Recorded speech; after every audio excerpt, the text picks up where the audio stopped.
All right, we're back with the premier sports betting show. Oh shit, the NFL Bet Exchange.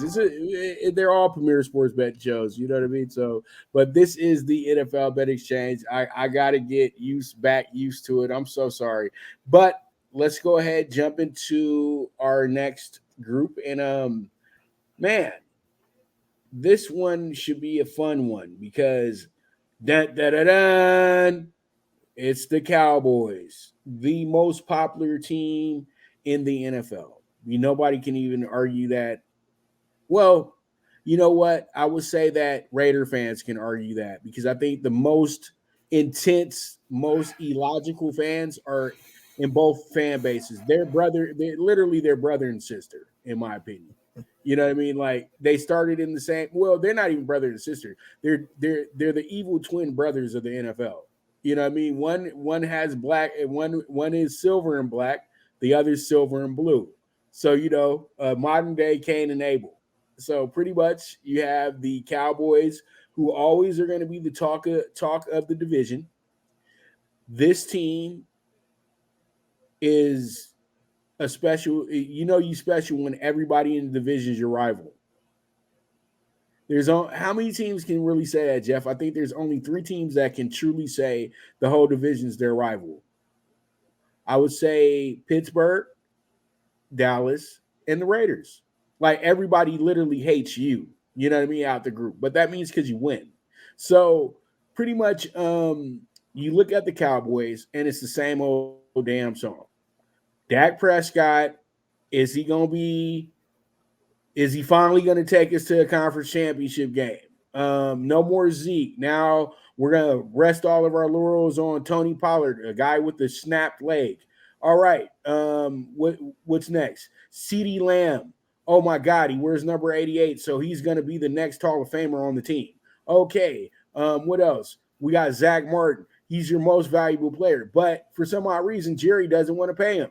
Oh, okay. Same old scenario, same old song with the Dallas Cowboys. When does it ever end? And then you got this defense. You got Micah Parsons, who thinks he's the next Reggie White, who thinks he's Bruce Smith reborn. And the guy overplays so much. It's just, damn, do you have a brain up there? Because he's a physical specimen. But I've seen him make some mistakes in games where it cost the Cowboys the game. So how great are you truly of a player? You know, I think that the biggest problem with the Dallas Cowboys is everybody's ego gets too boosted on that team. Everybody just thinks because the people in that area, the Dallas Fort DF Dub, they treat them like they're gods. And that's where they get this concept that they're actually elite situation in the NFL. And it's an absolute joke, Jeff, in my opinion. So when I look at this team being the same old damn song, over under 10, championship, well, this year they're not the big favorite to win it. The last 5 years, they were all the big favorite to win the division. This year, you're getting plus money on them. The Cowboys literally are their own worst enemy. To me, the Cowboys control their own destiny as usual every year. It's up to them to do great things, but we know they won't. What are your thoughts?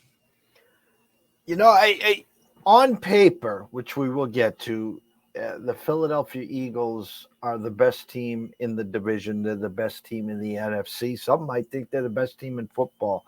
Uh, I want to say they had the perfect storm last year. Um, we'll get to them. The Cowboys, America's team, worth $1 billion. Danny White, Roger Staubach is not walking through there. Troy Aikman is not walking through the shit. Tony Romo isn't walking through there. It's Dak Prescott's team. Uh, will Zeke come back there? I don't know. Maybe. Tony Pollard coming off an injury. Dak's Binky, Dalton Schultz, now playing for the Texans. CeeDee Lamb. They add Brandon Cooks, Michael Gallup, couple Ferguson and someone else at tight end, and then the defense, Micah Parsons, Diggs, Cooper Rush. Cooper Rush saved the season last year. Dak goes down, the season's over, and I think he went 5-1.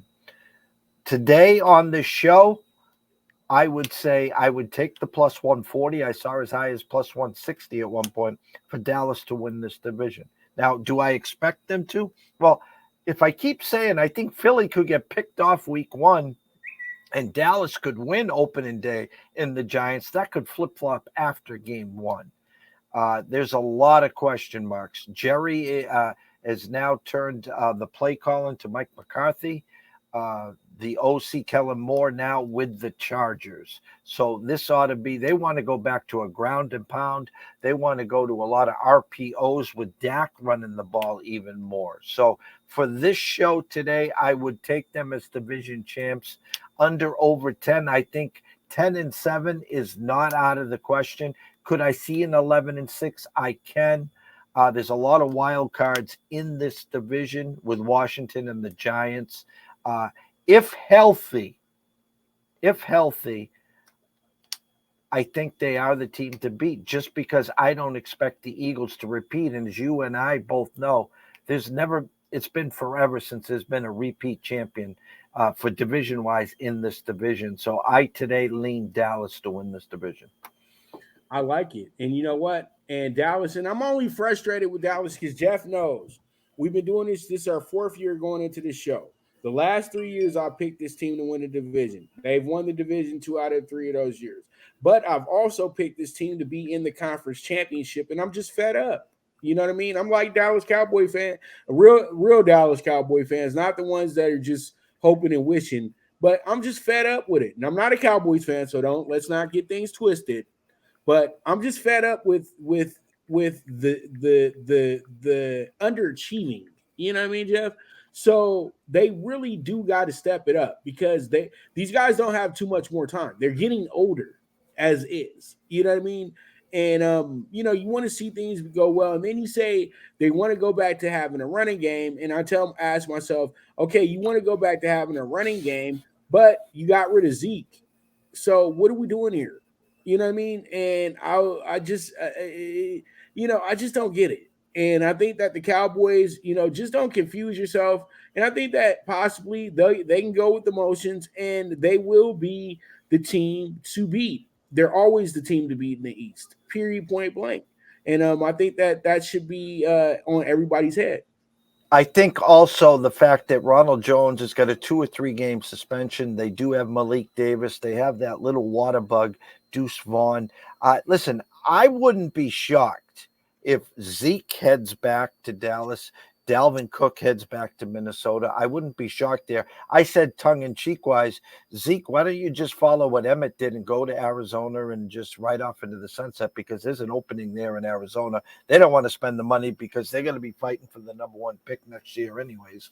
But again, they have a lot of question marks. Like we talked about the Jets and Breece Hall, this is even bigger because Tony Pollard's a bigger cog in their offense than Breece is in New York. So a lot of question marks. Their defense is going to have to carry them for a while. But Dak, again, can't lead the NFL in interceptions. He's having a rough camp as it is right now. But game time, if they're running a lot more, they're doing a lot more RPOs, he's not forcing the issue. I want to see, without Dalton Schultz, who picks up that slack. I think Brandon Cooks is a sneaky addition there. I do. CD Lamb, great wide receiver, maybe top 5, top 7 in the league. But he tends to disappear sometimes as well. So it's their division to win, I think. I really do. But a lot of people in Philly will say otherwise. Oh, they're going crazy in Philly about their team right now. You know that, Jeff. You know they're going crazy about these boys right now. And they up in there, they're already prepared for the championship game in Philadelphia this year, all that stuff. We haven't even played a game yet, and they're just hell-bent on that. But we'll get to them in a second. Let's talk about